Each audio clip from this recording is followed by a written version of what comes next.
Child of God, child of God, the way the devil has been fighting you, it's a clear sign. There is something that he knows about you that you don't know about yourself.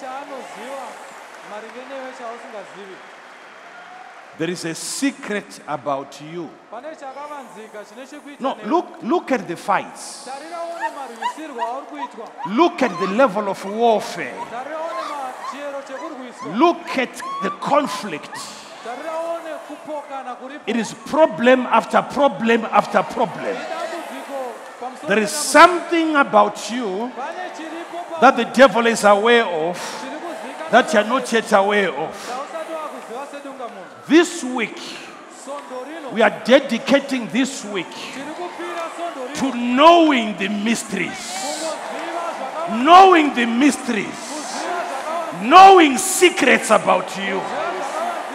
Whatever has been spoken about you, which is for you, will surely come to pass. Let it be known unto you. Let it be known unto you. All you need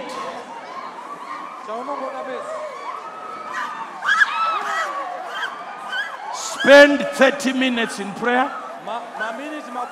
Spend 30 minutes in prayer. It's a moment, it's 30 minutes of the revealing of mysteries. Secrets about you, secrets about your children, secrets about your father, your mother, your husband, your wife, secrets about your education, your career, your business, secrets about your future. Anything hidden shall come to surface. Your eyes will see. Your ears will hear. This is the week. This is the week. This is the week. I said, how many minutes? How many minutes? How many minutes? Mysteries will be revealed. You know where you are going next week. You know where you are going next month. You know where you are going next year.